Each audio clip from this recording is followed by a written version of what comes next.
freedom of choice is a focal point that surrounds the story and motifs of most Souls and Souls-likes, especially Elden Ring. Ranni's story in proclaiming her freedom and bodily autonomy away from the fingers and greater will creates a bigger picture for the overall story of the game. Today, I'll be diving into the lore of Ranni the Witch and what makes her story so powerful in the world of Elden Ring.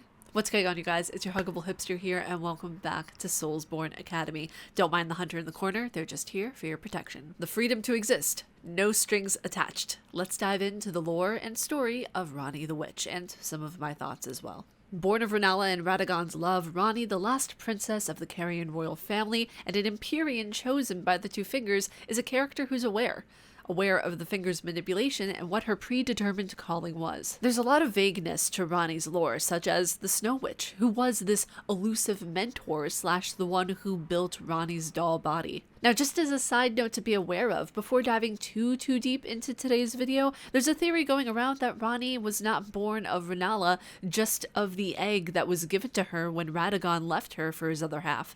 Vagueness aside, Ranni's lore and story are one of the most fascinating and heartbreaking stories and side quests in all of Elden Ring. Continuing on a linear path so this lore video stays as concise as possible, Ranni is an Empyrean, and to explain briefly what an Empyrean is, it's someone hand-picked by the Two Fingers to be a servant, to put it mildly, of the greater will. As an Empyrean, she was given a shadow-bound beast, Blaidd. Going on her quest, you'll get to meet Blaidd more in depth. From all the information gathered on Ranni and exhausting different forms of dialogue, Ranni didn't want to be queen, and my theory is that she wanted, really, not to be controlled. But I must betray everything and rid the world of what came before.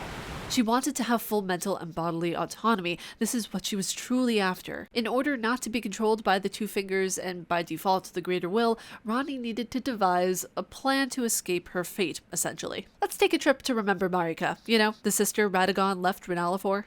Yeah, that one. Marika made it impossible for people to die, and Ranni had to get, well, creative. Steal a fragment of the Rune of Death from Marika's shadowbound beast Malekith, then send assassins with death-coated blades to kill Godwyn's soul. Sounds simple, right?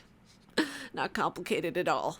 Now, after all of this was completed, Ranni ended her body's life, keyword body, and transferred her soul into the doll the Snow Witch had made for her. Now remember, the doll that was made for her also resembled the Snow Crone. It's not Elden Ring if there are no shadows in the answers we seek. Now, remember Godwyn? Okay, remember soul, dead, body, not so much. Which is honestly horrifying and genius writing all in the same breath. And also, as you can imagine, Marika is kinda sorta just a little pissed at this. Not throw your ex's clothing out of the second story window pissed, but, you know, shatter the Elden Ring pissed. Now, Ranni, much like her brothers, sisters, and extended family, inherited a fragment of the Elden Ring, which I find kind of funny, actually, considering the fact that she was the one responsible for it breaking, but that's neither here nor there.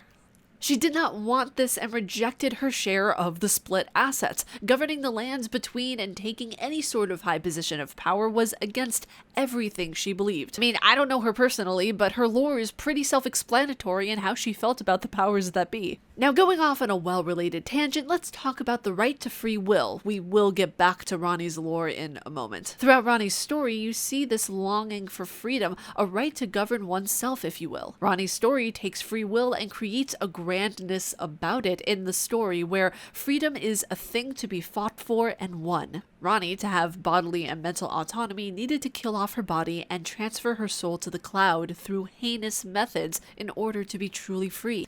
Now, continuing on Ranni's journey to end the Two Fingers, you, my dear Tarnished, take part in this quest as well, where you will need to head to Nokron to find a chest with the Finger Slayer blade. This is the same type of blade, mind you, that was used to kill the soul of Godwyn. Now, I am actually going to be doing a questline video for Ranni the Witch. That way you guys can kind of cross-reference if you want to see the lore, see the questline, see how you can go on her entire journey, see all of the lore that is within her questline, and obtain her ending. But in an essence, you obtain the Finger Slayer blade to give it to Ranni so she can slay the Two Fingers. Now, Ranni is so smitten with the Tarnished after this happens because, you know, the way to every woman's heart is to get her a blade for Christmas.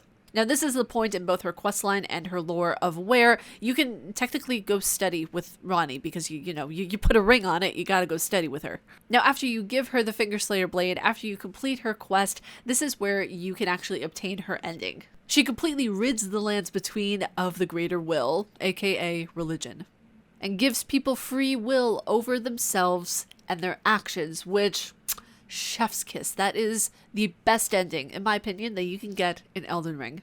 Ranni gave the world something that she had always longed for and had to kill to get it, the freedom to exist, no strings attached. This is farewell, my dear. Tell Blythe and Iji I love them. But you guys, that's it for today's episode of Soulsborne Academy. I hope you all enjoyed this video. If you guys like my face and what I do, please be sure to subscribe and hit that bell down below. May you find your worth in the waking world, your hunter, and I will see you all in the next one. Umbasa.